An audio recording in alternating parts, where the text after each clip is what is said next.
allocations that are presently given out to different developments that have not been used over the past many years, and I need to know exactly how much capacity we can get back, how much capacity is available, and what isn't being used. If capacity has not been registered, maybe we should bring it back to the draft level again for an existing development, and then we're going to have to go that way. Plus, I would also like to know, I've heard rumors, and I don't like to go by, if anybody, any other municipality owes us money in any way for using our capacity, because I'm not sure how much capacity we actually are allowed to have right now in our existing sewer treatment plant, and how much South Huron is supposed to be legally allowed to have for their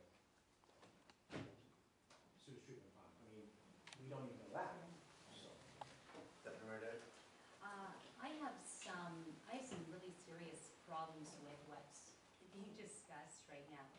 Because first of all, the three things I mentioned are not optional. They are not like we're tying staff's hands.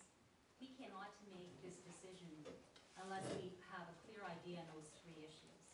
We have to understand what the impact is on our people in all respect, whether it's a legal contract or if it's a financial commitment. We have to. So for us, putting it as a friendly amendment is not an optional thing. And secondly, the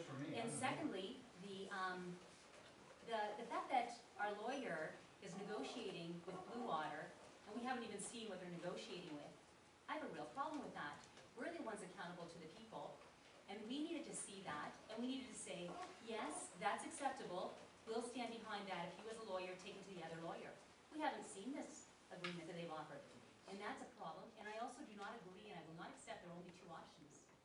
I really do not accept there are only two options, because if you look at the numbers, with a single train, we're only getting 348 more cubic meters. We are paying $3 million plus $23 million life cycle replacement.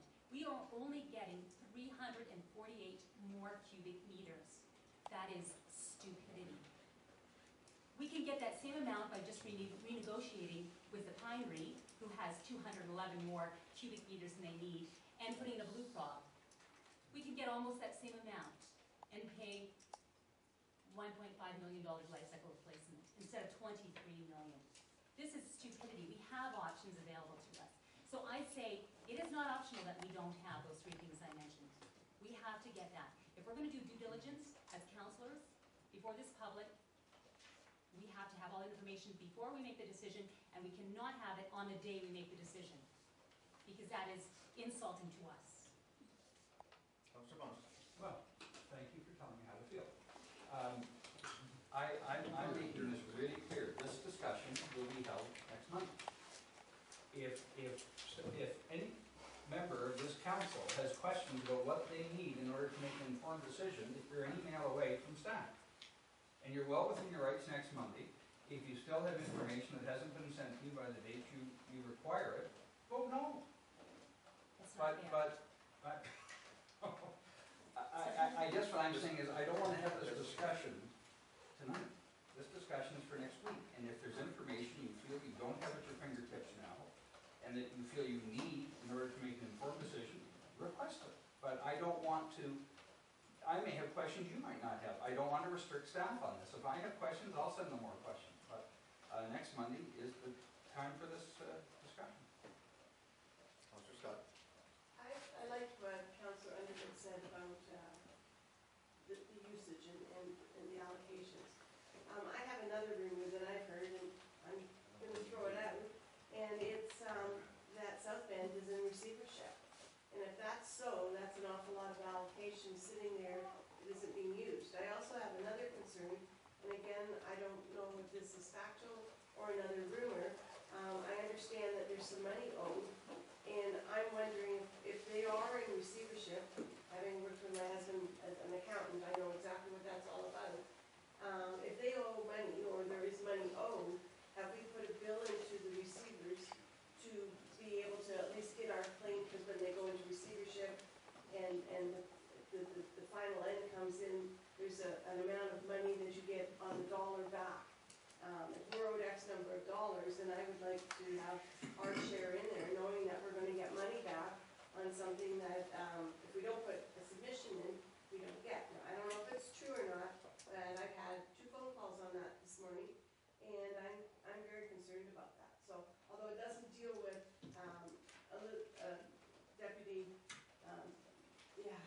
very concerned, but I'm very concerned about Councillor this. Scott, Deputy Mayor. Yeah, I know. I'm going away on holidays again. The municipality has the option of, to put that amount of money owed against the property taxes, and it's charged against. We have that tool as a municipality. Councillor Russell. Further to what Councillor Owen said, I don't like framing the debate as a either-or situation. You framed the debate as, I want the financial and whatever. I'd like to see a plan B. We had an ad hoc committee that sat for 6 months and gave us a great report of the public meeting. I'm expecting this month and next month to have a detailed report on that. And I've always said this, and I will repeat myself, there's different ways of skinning this cat. We've looked at one, now we have 2 trains. Personally, you know what my position on it is on. Personally, I think that it isn't a win-loss situation. This is doing good planning for the community. So it's just the difference. But I think we'll have a full debate. By the way, when is this? We talked all around. But nobody said when it is. Monday at 1 is what we have. What is it? Monday? Monday, next Monday, the 1/30th at 1 o'clock, right here. Day before Cinderella, and you go home. It's a, it's a council meeting.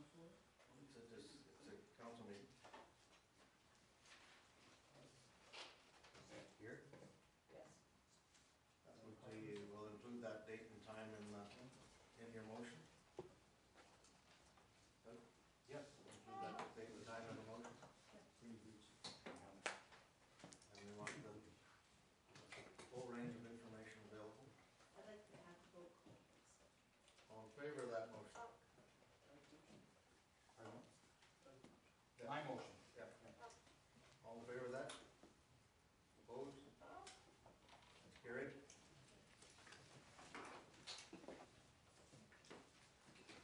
Okay. 6.4. There's a report for Pathways Jumpstart Program that we have had this in the past, and there's a recommendation there. Moved by Deputy Mayor Degg, second by Councillor Cook. Questions to that? All in favor? Carried. Thank you.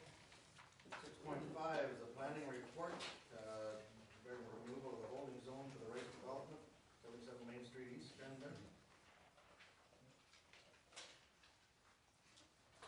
Councillor Owen? Move the recommendation.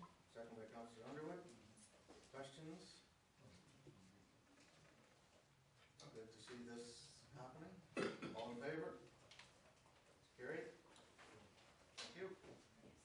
We'll do the bylaws at the end. 6.6 is the tax write-offs.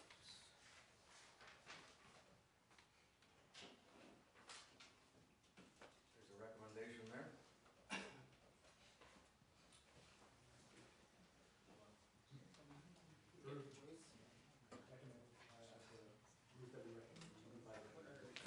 Okay. Moved by Councillor Underwood, seconds by Councillor Cook. Any questions on these golf courses? Kind of hit us hard. Maybe a couple years.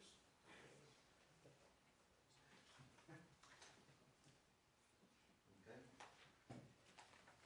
All in favor of that? Carried. 6.7 is the education tax rates for our information. Moved by Councillor Scott that we accept that, receive and file that